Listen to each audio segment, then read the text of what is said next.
उपमुख्यमंत्री अजित पवार यांच्या बारामतीमध्ये आज 3 जाहीर सभा होणार आहेत। सकाळी 9 वाजता सणसरमध्ये, 11 वाजता शेळगावमध्ये सभा होणार आहे।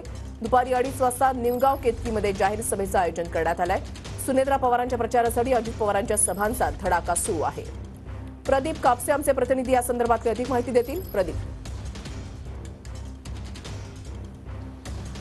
वृषाल अगदी बरोबर आहे। खरं तर बारामती लोकसभेमधला प्रचार जो आहे तो आता अंतिम टप्प्यामध्ये आलेला आहे। जवळपास 3 दिवस शिल्लक आहेत प्रचार संपायला, त्यामुळे जास्तीत जास्त सभांच्या माध्यमातून लोकांपर्यंत पोहोचण्याचा प्रयत्न जो आहे तो दोन्ही पक्षाचा असणार आहे। आज उपमुख्यमंत्री अजित पवारांच्या इंदापूर तालुक्यामध्ये 3 गावामध्ये 3 जाहीर सभा पार पडत आहेत। अजित पवारांनी सगळी मेहनत जी आहे ती बारामती लोकसभेमध्ये पणाला लावलेली आहे।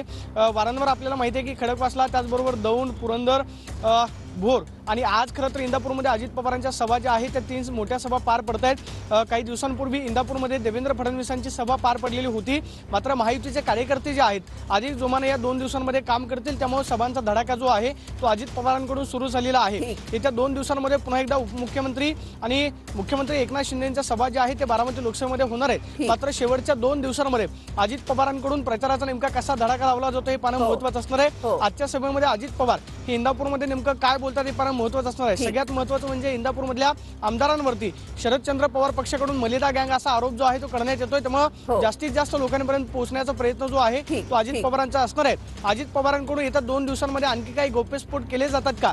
प्रचार ज्यावेळेस शिगेला पोहोचलेला असतो त्यावेळेस जास्तीत जास्त लोकांपर्यंत पोहोचण्यासाठी अतिशय वेगवेगळ्या पद्धतीची शक्कल जी आहे ती प्रचारामध्ये लढवली जाते। मात्र अजित पवारांकडून नेमका प्रचार 2 दिवसांमध्ये कसा केला जातोय पाहणं महत्त्वाचं असणार आहे। आज धन्यवाद अपडेट सातत्याने तुमच्याकडून जाणून घेणार आहोत।